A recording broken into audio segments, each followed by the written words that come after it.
I now invite the second speaker for the opposition. Okay.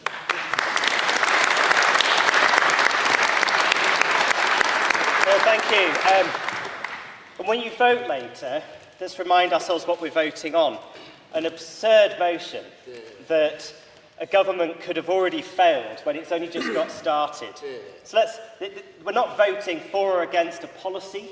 You won't be voting on your sentiments about this new government, but on whether we can honestly say that any government has already failed. And I think that's absurd, frankly. And I remember the 97 Labour government, and I remember what happened in 1998 when the Countryside Alliance on Wheels started blockading all the oil depots, blaming the Tony Blair government for the policies of Ken Clarke, his predecessor, and the country ground to a halt. I remember that, and I remember foot and mouth, and I remember the Bernie Ecclestone affair when William Hague famously leant across the dispatch box to Blair and said, "I'm not saying that Labour get paid to break their promises, they do that for free."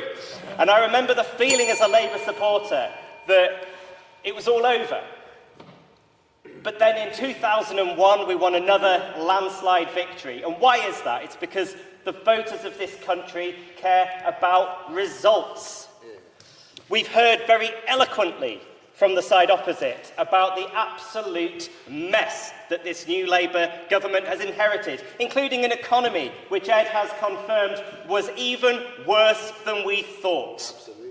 Because that is what that downgrade shows.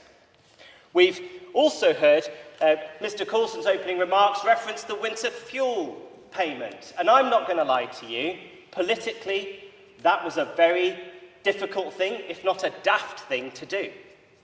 I've received a lot of heat from it, but let me tell you what that shows me. It shows me a government that is prepared... Not literal heat, obviously.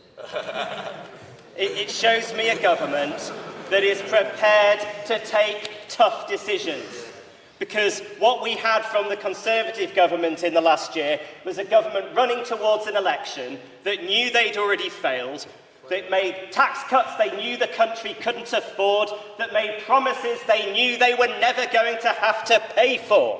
Point of order.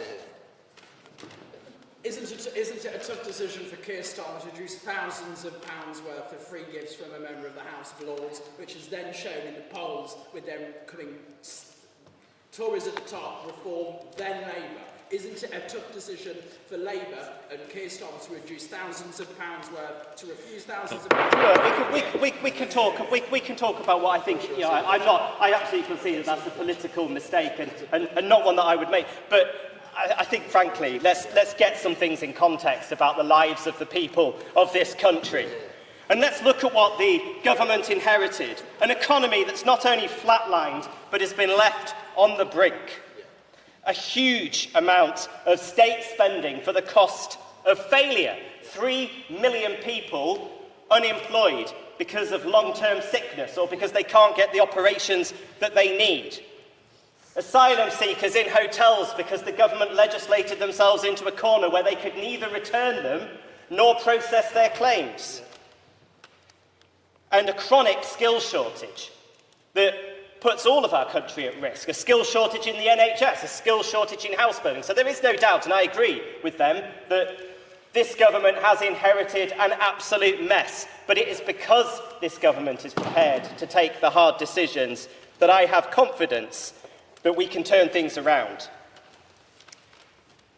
And we have an opposition that's unwilling, frankly, to face up not only to why they lost the election, but to the sorts of changes that our country needs. They want all of the benefits of the recent budget, but they don't want to have to pay for them.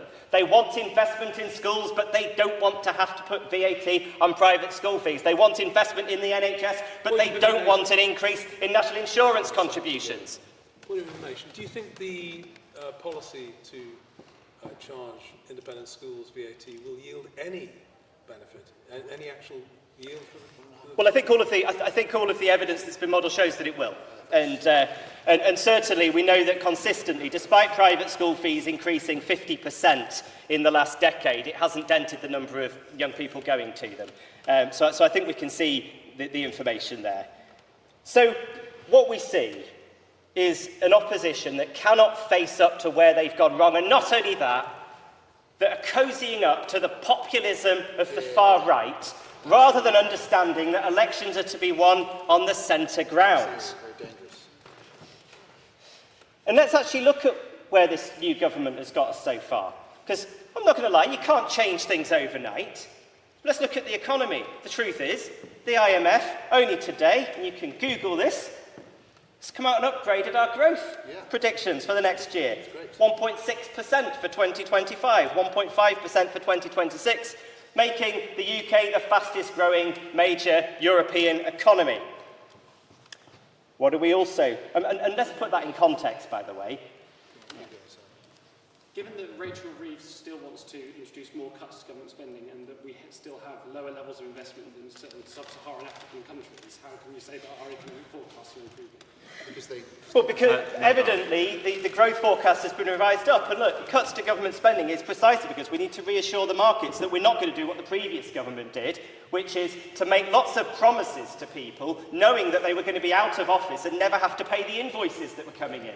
And we've been left with that mess to clear up, and that's what we're doing, and you have to be fiscally responsible. But the changes to the planning laws, the Sovereign Wealth Fund, the investment that this government is putting into skills, that is going to drive the growth that we need, and that is what the IMF has said. 4.3% growth in the last 16 years. And isn't this the truth of the record of the previous government? That if the economy had grown at the same rate under the Conservatives as it did under the previous Labour government, it would be £150 billion bigger today. NHS waiting lists. You'll have all seen the graphs showing NHS waiting lists coming down under the new Labour government, going back up again under the Conservative government. Well, guess what? They've already turned the corner. And waiting lists for routine operations are already coming back down again. And where will we be 4 years from now? We will have a health service that will be fit for the future. We will have people getting the operations that they need. We will have the family doctor back. And why? Because, yes, we had to take tough and unpopular decisions now to do the right things in the health service. Small boats is another one. Oh, they don't like it, but their Rwanda plan failed.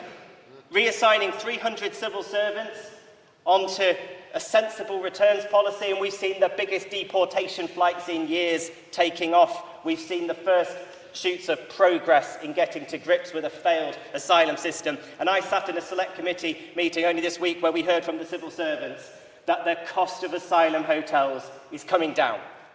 And because it's coming down, that money, which comes from the UK aid budget, is now going into international development aid this year. That means that girls around the world will now get to go to school, that people will be given vaccines because we have reduced the bill on asylum hotels.